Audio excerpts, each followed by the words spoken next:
अंतर्राष्ट्रीय क्रोनोलॉजी की सहायता से दिसंबर माह की जो क्रोनोलॉजी बुक है उसके द्वारा अंतर्राष्ट्रीय जो घटनाएं हैं, उसके बाद में राष्ट्रीय घटनाएं और प्रादेशिक घटनाओं का तीन रूप में जीके को बांटा गया है। जिसमें सर्वप्रथम अंतर्राष्ट्रीय जो घटनाएं हैं उनके बारे में अध्ययन करते हैं, जिसमें प्रमुख तीन घटनाओं का नाम दिया गया है। प्रथम घटना है जो आसियान का जो 11वां सदस्य है पूर्व तिमोर बना है। उसी प्रकार G20 का जो 17वां जो शिखर सम्मेलन है वह इंडोनेशिया के बाली में संपन्न हुआ है, और जिसमें विशेष बात ये रही कि 1 दिसंबर से इसकी जो अध्यक्षता है वो भारत को दी गई है, और आगामी 1 वर्ष के लिए जो अध्यक्षता वो भारत के पास में रहेगी। और भारत के द्वारा इसमें एक विशेष ध्येय वाक्य को जोड़ा गया है। उस ध्येय वाक्य का नाम है वासुदेव कुटुंबकम, यानी एक पृथ्वी, एक परिवार और एक भविष्य पर आधारित होगी।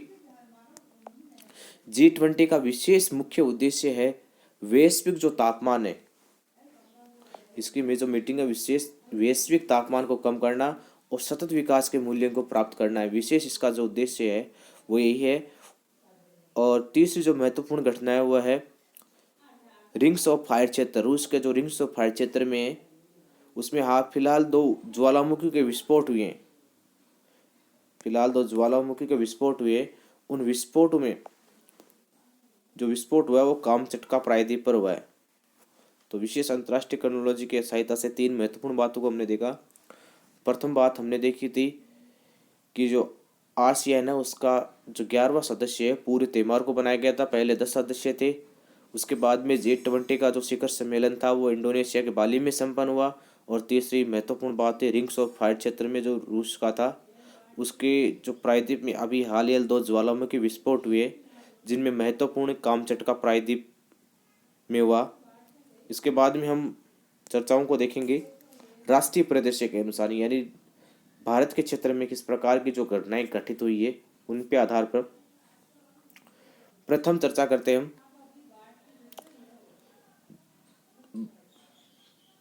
जो 53वां अंतर्राष्ट्रीय फिल्म महोत्सव है वो गोवा में संपन्न हुआ, और इसमें सर्वश्रेष्ठ फिल्म का जो पुरस्कार स्वर्ण मयूर दिया जाता है वो दिया गया आई हैव इलेक्ट्रिक ड्रीम को। सर्वश्रेष्ठ फिल्म का जो पुरस्कार दिया गया वो स्वर्ण मयूर दिया गया था आई हैव इलेक्ट्रिक ड्रीम को।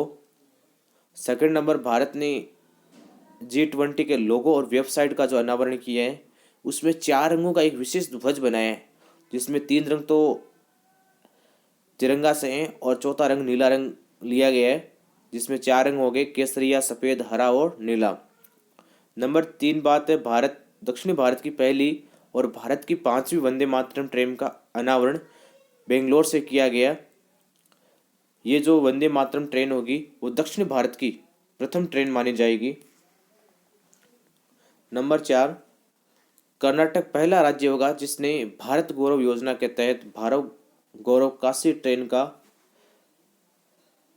शिलान्यास किया, और ये दोनों जो ट्रेनें हैं वो हमारे देश के प्रधानमंत्री के द्वारा इनको हरी झंडी दी गई। नंबर 5, आरक्षण में बड़ा फेरबदल झारखंड राज्य में देखा गया, जहां में आरक्षण 66% से बढ़ाकर 77% कर दिया गया।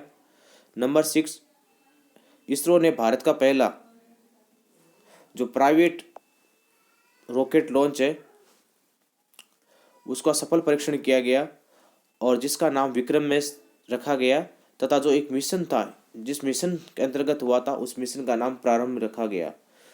जो मिशन था उसका नाम प्रारंभ रखा गया। आरबीआई ने 1 नवंबर 2022 से डिजिटल करेंसी ई-रूपी को लॉन्च किया कि आने वाले समय में कोई भी व्यक्ति डिजिटल करेंसी के माध्यम से भी खरीदारी कर सकता है।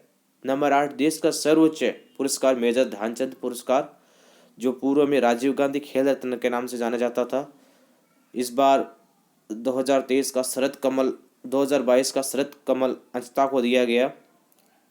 Number 9, para Olympic Deepa Malik को निक्षय मित्र या क्षय रोग यानी टीबी रोग का ब्रांड एम्बेसडर बनाया गया है।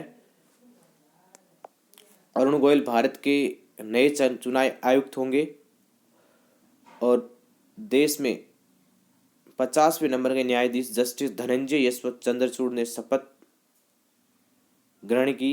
नंबर 12वां महत्वपूर्ण क्वेश्चन है उत्तर प्रदेश ने रानीपुर टाइगर रिजर्व बना देश का 53वां टाइगर रिजर्व। वर्तमान में उत्तर प्रदेश में चौथा टाइगर रिजर्व होगा।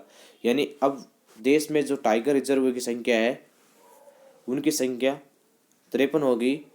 पहले राजस्थान की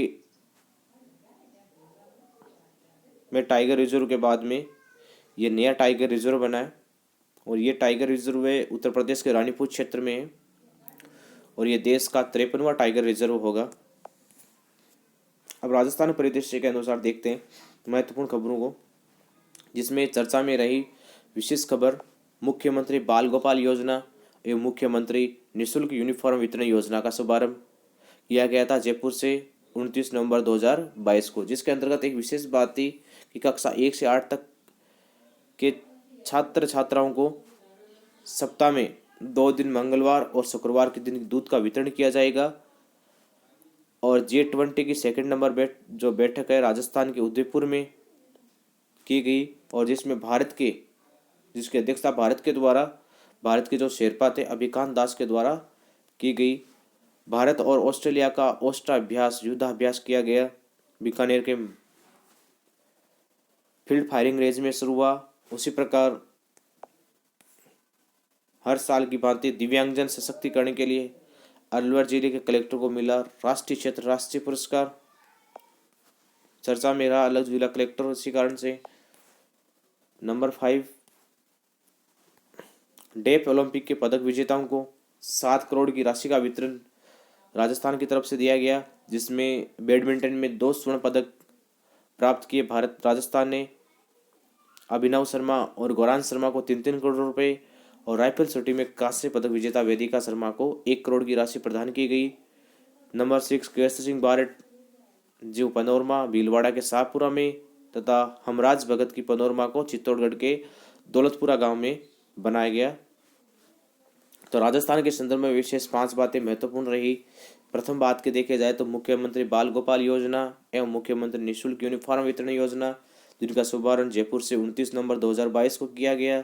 G20 की जो विशेष अध्यक्षता थी वो उदयपुर में समारोह संपन्न हुआ, जिसकी अध्यक्षता भारत के शेरपा अभिकांत दास के द्वारा की गई। भारत ऑस्ट्रेलिया का ओस्टा युद्धाभ्यास 2022 बीकानेर के फील्ड फायरिंग रेंज में हुआ। अलवर जिला कलेक्टर को दिव्यांगजन के सशक्तिकरण के लिए राष्ट्रीय पुरस्कार मिला।